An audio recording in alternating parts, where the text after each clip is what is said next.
madaxweynaha dowladda federaalka ee Soomaaliya ayaa salaada Ciidul Adha kula tukaday dadweyne aad u fara badan masjidka isbahaysiga ee magaalada Muqdisho. Agagaarka masaajidka ayaa si weyn loo adkeeyay iyadoo ay qayb ka qaateen ciidamada AMISOM iyo kuwa dowladda federaalka Soomaaliya. inta kadib markii la tukaday salaada Ciidda ayaa madaxweyne Xasan Sheekh ka jeediyay kelmado kooban oo ku aadan salaada Ciidda.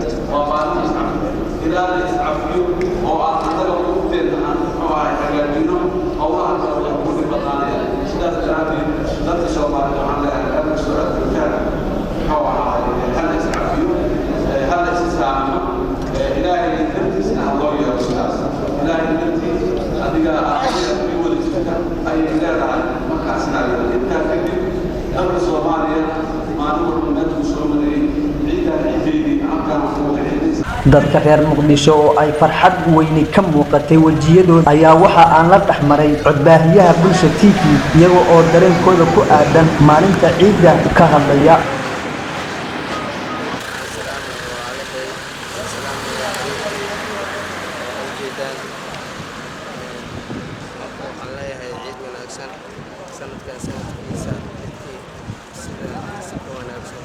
ciidan iyo ciidii hore farqi intee la baa u dhaxeeyaa isleedahay markii aad eegto la ciidan iyo ciidii hore farqi u dhaxeeyo ciidan kale inay ka sii jirnaan ciidii ka soo dhaafay tan belle ka sii tahay xagga amniga xagga horumarka xagga socodka waxaa isleedahay ciidda waa macnaha isbadanta saasana jecelnahay ciidaha soo socdo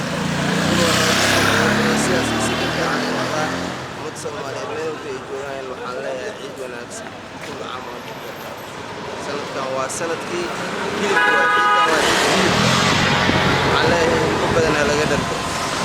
waxaan la joogaa mid ka mid ah bajaajleyda magaalada Muqdisho oo isaguna maanta si fiican ciiday bajaajkiisu ciidaya bal walaal magacaaga ku bilaabay waxaa la yiraahdaa walaal Kooshin Cabdullaahi weeriye waxaan leeyahay dhammaan Soomaali meel ku sii joogta ciid wanaagsan ciid mubaarak kullu caam wa antum bikhair sanadkan sanadkiisa gaar barwaaqo bartash dhammaan waa salaam ummadda Soomaaliyeed meel ku sii joogta ilaahay waxa uu baryayaa inay isku kala qalbigooda meel ay ka heshiiyaan insha Allah ilaa helo nabad ilaahay nasiib dhammaan saadaan la ummadda Soomaaliyeed ciidii hore iyo ciidan farqi intee la baa u dhaxeeyaa isleedahay noqoto xagga waxyaabo badan dhinaca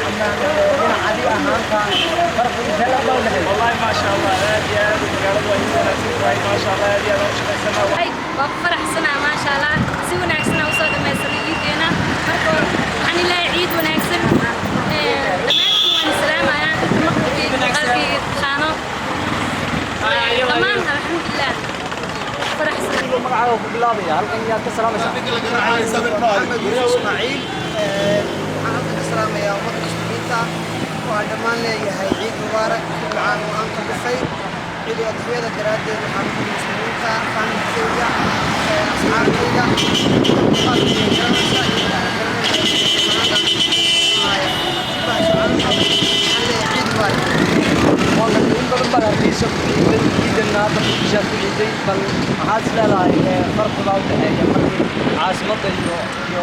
والله ما شاء الله لقول واد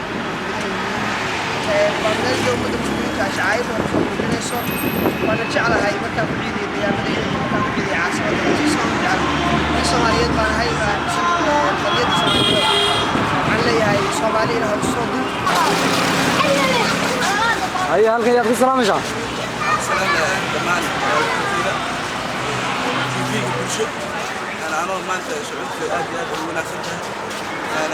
dhammaan ciidamada Cabdullaahi Cali Xasanaya waalidiinteeda iyo macaamiisha bulshada Bulsho TV waxaan halka ka islaamay dhammaan muslimiinta Soomaaliyeed waxaan leeyahay kulli caam ciid wanaagsan dhammaantood waxaan kaloo salaamayaa dhammaan shaqaalayaasha dhammaantood iyo shaqaalaha TV-ga dhammaantood waan salaamayaa dhammaan saxaafadda oo dowladda waaxda warbaahinta waan salaamayaa wasiirka waan salaamayaa maxamed xayir maareeye wasiirka warfaafinta dhammaan waxaan salaamayaa madaxweynaha iyo madaxdooda waan salaamayaa madaxweynaha xasan sheekh maxamuud waan salaamayaa madaxweyne baarlamaanka iyo wasiiradu way noo soo kaagudgubaayeen meelaan kuu soo marna waanu weynay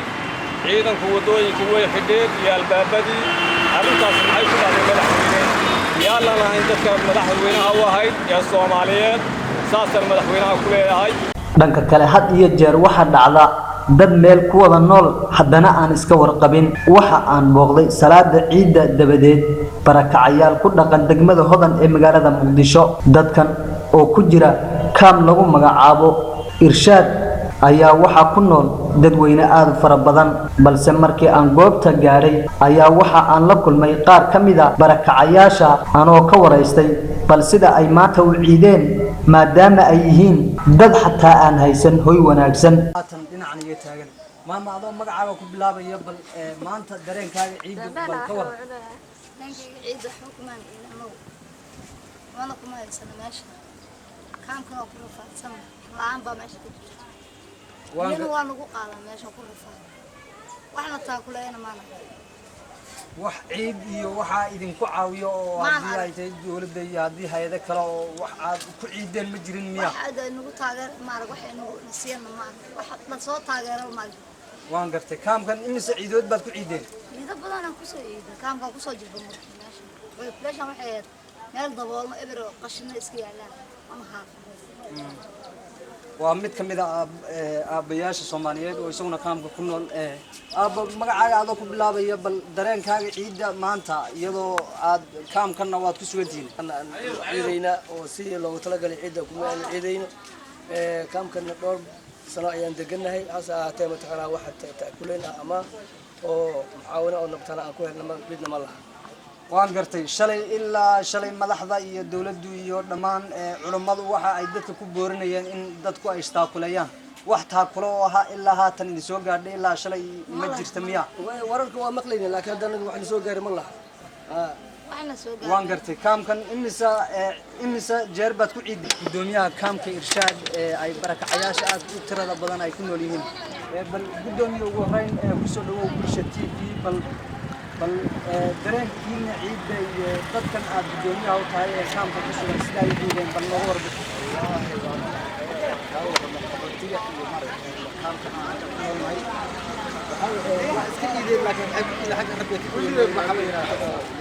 فرحت كبيرة وحاول بدل ما يستان ولا واحد لو كان مساعدة بس صباح إيش أو مرة إلا يمكنه حكى له maalmahan culimada iyo madaxda Soomaalidu waxay maalmahan la isku dhiirgelinayay in la istaakuleeyo oo